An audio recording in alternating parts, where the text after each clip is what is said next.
भले ही जेब हो ढीली, शिक्षा, स्वास्थ्य और रोजगार से हो आप महरूम और ओवरऑल क्वालिटी ऑफ लाइफ हो दुनिया के सबसे गरीब देशों के बराबर, लेकिन अहंकार कुछ ऐसा कि हम तो विश्व गुरु हैं। क्या कहेंगे ऐसी मानसिकता को जहां आपको खुद से ही खुद को विश्व गुरु के खिताब से नवाजने की जरूरत आ पड़े। और इसी दरमियान दुनिया भर की पावर रैंकिंग में तो आप लगातार ही पिछड़ते चले जाएं। लेकिन नहीं, हर किसी अनकंफर्टेबल रियलिटी को तो आप बस बोल दें एक इंटरनेशनल कॉन्स्पिरेसी देश के खिलाफ। देश के एक वर्ग में हमेशा ही सुनने को मिलता है इंडिया अब विश्व गुरु बन रहा है। और ऐसे में यह सवाल लाजमी है कि क्या भारत सच में दुनिया के बाकी देशों से इतना आगे निकल चुका है कि अब दूसरों को दिशा दे रहा है, या ये सिर्फ एक सेल्फ सर्टिफाइड ट्रॉफी है। अगर हम भावनाओं से परे तथ्यों से बात करेंगे तो जानेंगे कि ये प्री मैच्योर और माइंडलेस सेलिब्रेशन एक सीरियस एस्पिरेशन भी नहीं है। कुछ है तो बस एक इमोशनल आउटबर्स्ट, एक ग्लोबल आइडेंटिटी और सेल्फ रिकॉग्निशन की ख्वाहिश का।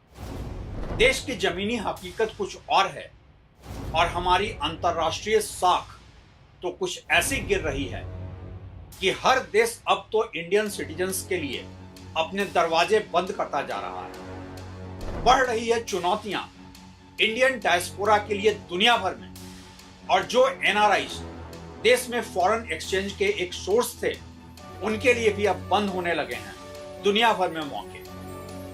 आखिर क्या है विश्व गुरु होने के मायने देश के लिए? बस खोखले भाषण, लफाजी, दंभ और इन सब का परिणाम ये कि आज दुनिया भर में भारतीय नागरिकों को लेकर एक रोष है। शायद विश्व गुरु बनने की चाहत में हम एक मुल्क के तौर पर आडंबर और बड़बोलेपन का ऐसा शिकार हुए हैं कि इंडिया अब वो सॉफ्ट पावर भी नहीं रह गया है जिसके लिए कभी दुनिया भर में देश की एक अलग ही इज्जत थी।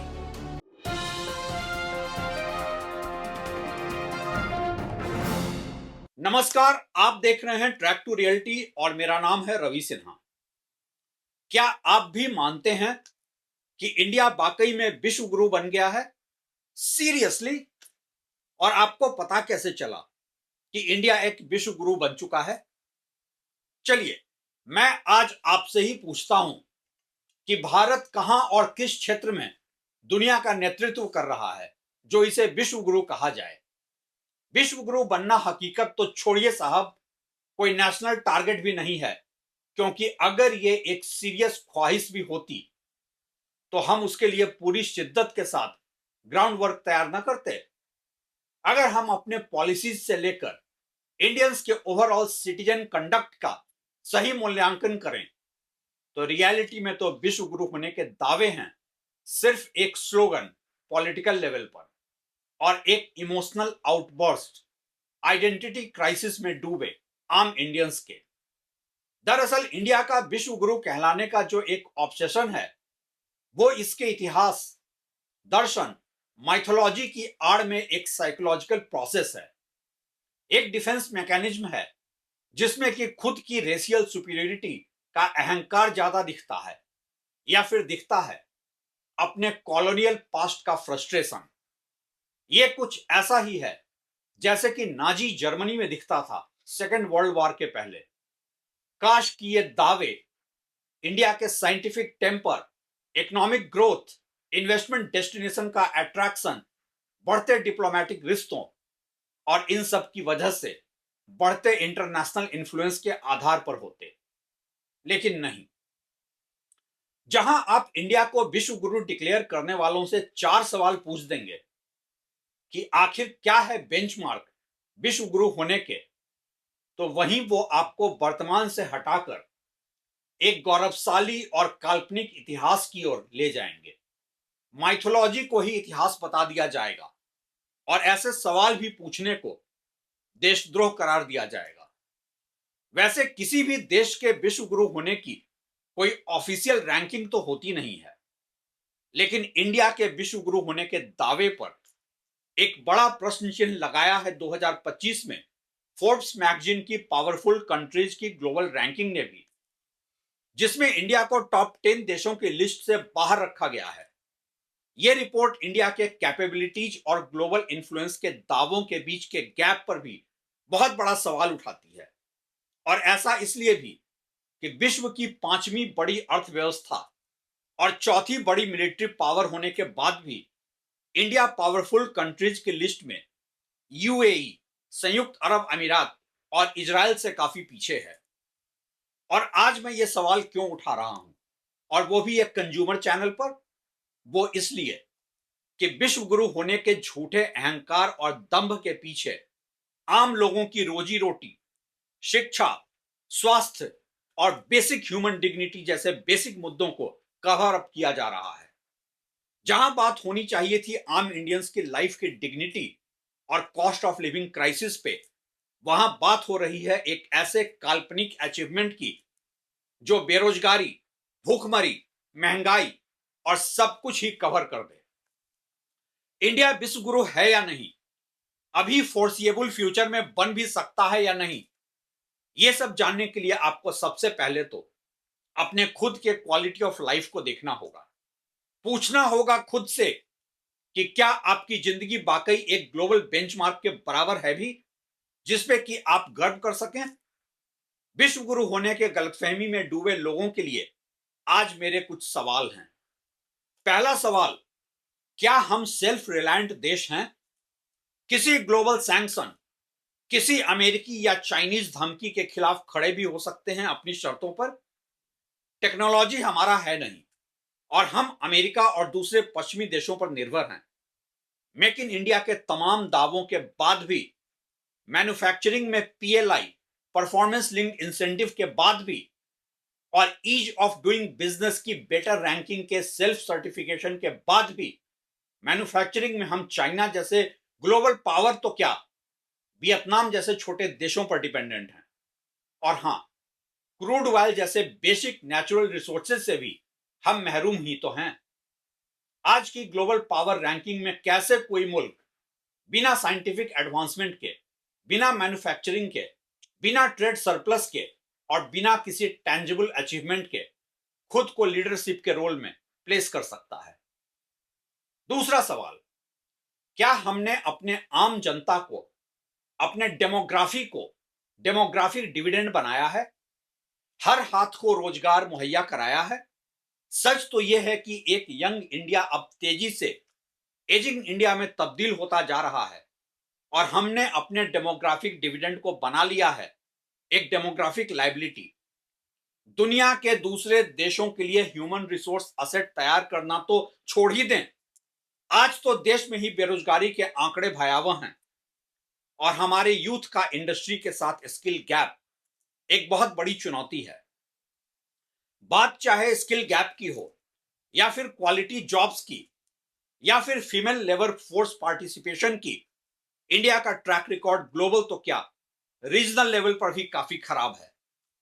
इंडिया का मीडियन एज, मतलब कि आधी से ज्यादा आबादी की उम्र आज 29 साल की हो गई है और हमने यंग इंडिया के रिसोर्स को एक्सप्लॉइट करने में लगभग 10 साल बर्बाद कर दिया है। 10 साल आगे और उसके बाद इंडिया भी एजिंग पॉपुलेशन वाले देशों की ही कतार में खड़ी होगी। तीसरा सवाल, क्या है हमारी पर कैपिटा जीडीपी की रैंकिंग दुनिया में? मीडिया नैरेटिव में तो आपको गुमराह करने के लिए हेडलाइंस काफी है कि इंडिया 5 ट्रिलियन की इकॉनमी बनेगी और हम दुनिया की तीसरी सबसे बड़ी अर्थव्यवस्था बनेंगे। लेकिन हकीकत क्या है? सिर्फ 150 करोड़ के आसपास की जनसंख्या की वजह से ही तो हम इकॉनमी के साइज के दावे कर रहे हैं, और उसमें भी आर्थिक असमानता है ऐसी कि अगर टॉप के 5% लोगों के वेल्थ को हटा दें तो हमारी बाकी आबादी तो सब सहारन देशों के ही बराबर है। 95% इंडिया कोई नाइजीरिया से बेहतर नहीं नजर आता है।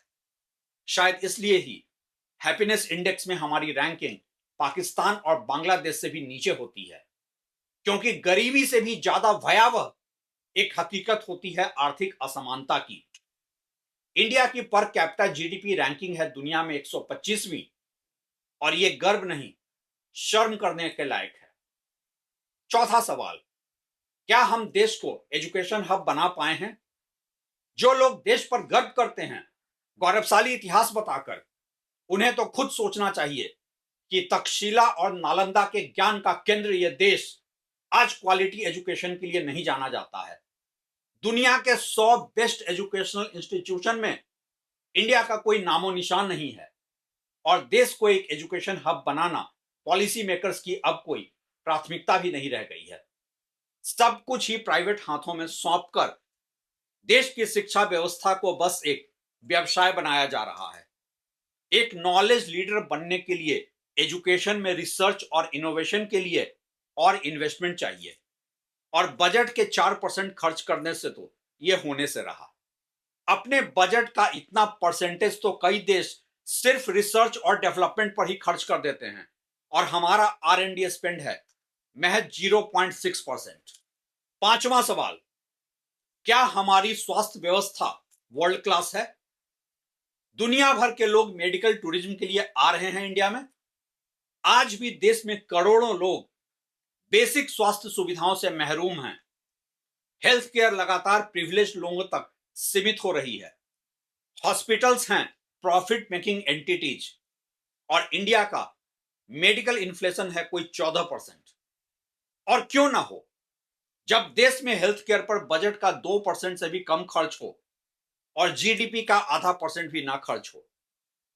केंद्र और राज्य सरकारों के कुल मिलाकर हेल्थ केयर स्पेंडिंग को देखें तो भी ये कोई 2% के ही आसपास है। ऐसे में कैसे इंडिया हार्नेस करे उस पोटेंशियल को जो मेडिकल टूरिज्म के रास्ते ना सिर्फ इन्वेस्टमेंट ला सकता था, बल्कि देश को हेल्थ केयर में एक ग्लोबल पावर हाउस भी बना सकता था। क्या एक गरीब और बीमार देश बन सकता है विश्व गुरु? छठा सवाल, कहां खड़े हैं हम वर्ल्ड पावर रैंकिंग में? कंपटीशन किससे रह गया है हमारा? यूएस, चाइना, रसिया, जर्मनी और यूके से, या फिर अब हम खुश हैं कॉम्पीट करके पाकिस्तान और बांग्लादेश से? सामाजिक स्तर पर तो उन्हीं के जैसे बनते जा रहे हैं हम। ग्लोबल रैंकिंग में टॉप 10 की लिस्ट में इंडिया का प्रेजेंस तो छोड़ ही दें, आज तो हम पलकें बिछाए नजर आते हैं अफगानिस्तान के तालिबानी रेजिम के भी आगे। एक देश ग्लोबल पावर रैंकिंग में टॉप पर, या इंडियन तरीके से कहें तो विश्व गुरु, नजर तब आता है जब उसके पास कोई लीवरेज हो। कहां है इंडिया के पास कोई लीवरेज? आज तो science, technology, manufacturing, natural resources छोड़ ही दें। हम कल तक अपने जिस सॉफ्ट पावर के लिए जाने जाते थे, दुनिया के सामने जिस बैलेंस्ड डिप्लोमेटिक रिलेशंस के लिए जाने जाते थे, वहां भी हम डायरेक्शनलेस ही नजर आ रहे हैं। कभी अमेरिका के खेमे में तो कभी चाइना के खेमे में, और इस इनडिसीजन में ग्लोबल रेस्पेक्ट कहीं से भी नहीं है। सातवां सवाल, क्या है देश की डेमोक्रेसी रैंकिंग दुनिया में? इकोनॉमिस्ट इंटेलिजेंस यूनिट के डेमोक्रेसी इंडेक्स में इंडिया को एक फ्लॉड डेमोक्रेसी कहा गया है, और 165 देशों में हमारी रैंकिंग है 51। यह रैंकिंग तैयार होती है electoral process, government functioning, political participation, political culture और सिविल लिबर्टीज के अलग अलग बेंचमार्क्स पर। और एक फ्लॉड डेमोक्रेसी का मतलब है कि बस नाम के लिए इलेक्शंस और पब्लिक रिप्रेजेंटेशन जैसे मैकेनिज्म तो एग्जिस्ट करते हैं देश में, लेकिन सिविल लिबर्टीज, प्रेस फ्रीडम और गवर्नेंस में काफी खामियां हैं। प्रेस फ्रीडम इंडेक्स में इंडिया की रैंकिंग टॉप 150 देशों के बाद है, और एक विश्व गुरु की ख्वाहिश रखने वाले देश के लिए यह गर्व की नहीं, शर्म की बात है। आठवां सवाल, कहां हैं हम पासपोर्ट रैंकिंग में? कोई टॉप के 10, 15, 20 देशों को तो छोड़ ही दें, हमारी रैंकिंग है 80। और क्यों ना हो, जब हमारी डिप्लोमेसी से लेकर आम इंडियंस का सिविक सेंस और कंडक्ट, सब कुछ में ही तो प्रॉब्लम है। विश्व गुरु होने के दंभ में तो हाल के दिनों में इंडियंस ने जो दुनिया भर में देश को शर्मसार किया है, विदेशों में भी धार्मिक कट्टरता से लेकर प्रदूषण फैलाने वाले पटाखे तक जलाए हैं, उसके बाद तो ज्यादातर ही देश इंडियंस को लेकर एक कॉर्नर करने वाली मानसिकता में दिखाई देते हैं। अब बात महज इंडियंस के वीजा पीरियड के बाद के ओवरस्टे की नहीं रह गई है। इलीगल माइग्रेंट वर्कफोर्स और इमिग्रेशन लॉज को न फॉलो करने से कहीं आगे आज बात इंडियंस के ओवरऑल कंडक्ट की भी हो रही है। और फिर इंडिया के फ्लिप फ्लॉप वाली अंतरराष्ट्रीय डिप्लोमेसी तो सबसे बड़ी वजह है ही। नौवां सवाल, क्या हमारी क्वालिटी ऑफ लाइफ दुनिया के लिए मिसाल है? क्या हम देश के आम नागरिकों को साफ हवा, पानी जैसी मूलभूत सुविधाएं दे रहे हैं? यूनाइटेड नेशंस के ह्यूमन डेवलपमेंट रिपोर्ट में इंडिया की ह्यूमन डेवलपमेंट इंडेक्स रैंकिंग है 130। अगर हम वर्ल्ड बैंक के इंडियन पॉवर्टी एस्टिमेट की बात छोड़ भी दें तो जिस देश में आधी से ज्यादा आबादी, 80 करोड़ से भी ज्यादा लोगों को मुफ्त सरकारी राशन पर जीना पड़ रहा हो, वहां विश्व गुरु होने के दावे अपने आप में हास्यास्पद हैं। गरीबी, भूखमरी, बेरोजगारी, प्रदूषण जैसे सारे ही मानकों पर अभी हाल के दिनों में इंडिया ने इंटरनेशनल बेंचमार्क से खुद को अलग कर लिया है, क्योंकि वो बेंचमार्क हमें आईना दिखा रहे थे। 10वां और आखिरी सवाल, क्या अब हम आध्यात्मिक तौर पर भी दुनिया को लीड कर सकने के लायक बचे हैं? कभी अपने अध्यात्म, अपने वसुधैव कुटुंबकम के लिए जाने जाने वाले देश में आज हम अपने उस आध्यात्मिक श्रेष्ठता के भी दावे नहीं कर सकते हैं। योग को अंतरराष्ट्रीय स्तर पर लेकर जाना एक पीआर स्टंट तो हो सकता है, लेकिन जो देश आज अपने धार्मिक कट्टरता और उग्र बहुसंख्यकवाद के लिए जाना जाने लगा है, वो और कुछ भी हो सकता है, कम से कम विश्व गुरु तो नहीं हो सकता है। लेकिन नहीं, शायद हम हैं स्वघोषित विश्व गुरु। विश्व गुरु हैं डाटा फेजिंग में, पीआर स्टंट में, इवेंट मैनेजमेंट को सफलता का प्रॉक्सी समझने में, लोकतांत्रिक मूल्यों की धज्जियां उड़ाने में, स्वतंत्र प्रेस सहित हर विरोध की आवाज को कुचलने में। और ऐसी उपलब्धियों के सामने यह जमीनी हकीकत बेमानी है कि आज भी करोड़ों लोग बेहतर स्वास्थ्य, शिक्षा और रोजगार से वंचित हैं। देश में आर्थिक असमानता चरम पर है। कट्टर और उग्र बहुसंख्यकवाद ही हमारी पहचान है, और चीन, अमेरिका, जर्मनी जैसे देश तकनीक और उद्योग में हमसे कहीं आगे हैं। आज विश्व गुरु होने के दंभ भरने से ज्यादा जरूरी है एक मुल्क के तौर पर आत्ममंथन, एक नेशनल इंट्रोस्पेक्शन। लेकिन विश्व गुरु कहलाने के राष्ट्रीय जश्न में ऐसी अनकंफर्टेबल रियलिटीज पर बात करे भी तो कौन? हम तो बात करेंगे, और आप एक बार सोचिएगा जरूर। शुक्रिया।